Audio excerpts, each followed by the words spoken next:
my name is Kelsey Chapman. I'm currently the athletic director at Jefferson High School, and today I want to talk about hazing in high school athletics.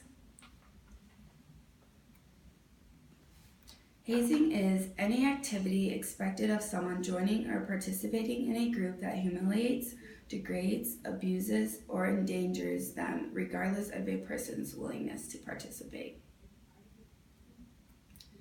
Hazing. Hazing has mostly been associated with college fraternities and sororities, but recently it has become a huge issue in high school athletics. Hazing is not something new, however, it has newly been reported in the news. The amount of social media sites that are available to students, administrators, coaches, teachers, and others allow us to view what is going on in students' lives and, of course, student athletes' lives. Bullying is a real and dangerous. It has become a dangerous issue and has led administrators and athletic directors to take a closer look at their sports teams and what is being done behind closed doors and off school grounds. Viewed differently. Hazing might have been viewed differently years ago as kids being kids, but now there's no excuse for activities that degrade or threaten anyone.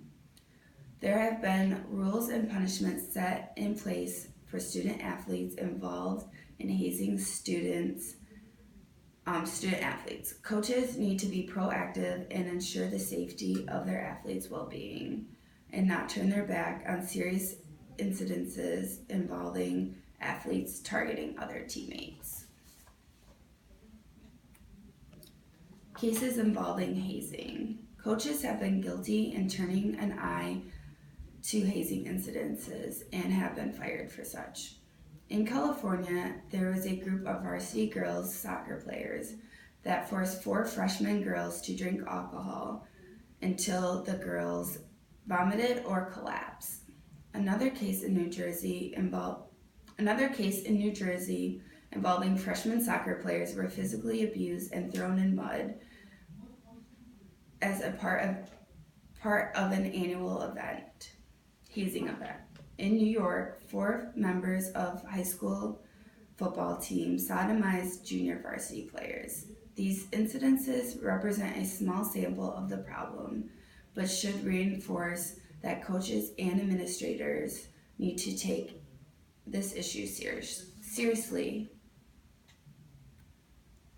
The big concept: how to identify hazing. Identifying the problem. Coaches and faculty members need to be aware of what goes on. Hazing starts in 2 ways.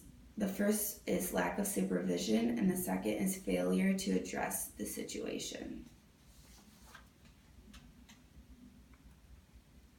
Why is hazing not being addressed? Administrators have set 0 tolerance policies, but coaches must adhere by those policies.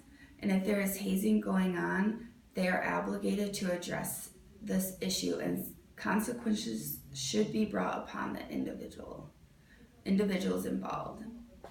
If hazing is not addressed, a more serious matter could arise and bring negative effects to the school and the community. Coaches should not turn their back and just let this issue go.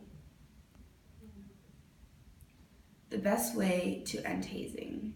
The first is to begin sending a clear anti-hazing message to students.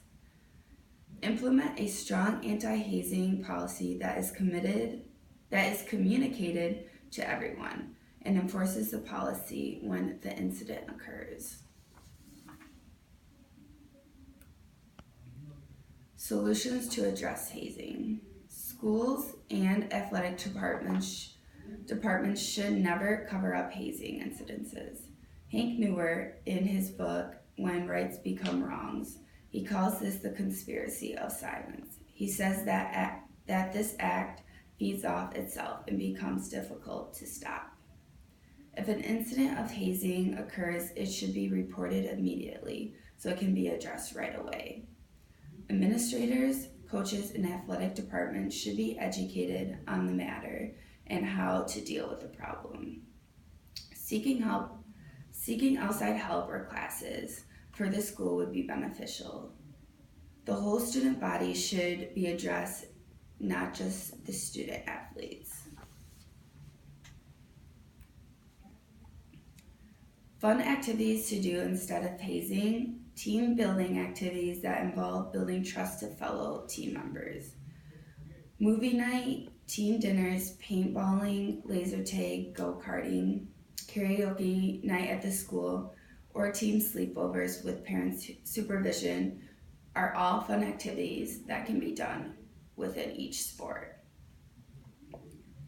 At the beginning of the school year, there should be a mandatory meeting with all athletes and coaches present about hazing and the consequences of what will be done if hazing takes place. Each sport has captains, but assigning senior mentors to each player would be beneficial in keeping the environment safe and having each player on the same page.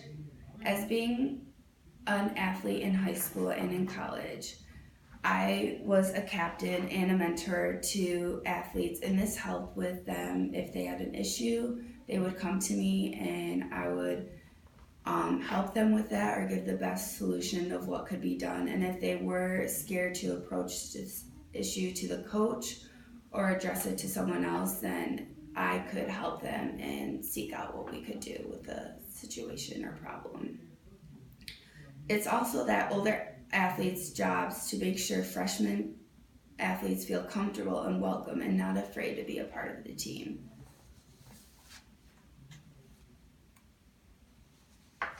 It is essential that we continue to educate administrators, coaches, parents, players, staff, and volunteers on the negative effects of hazing.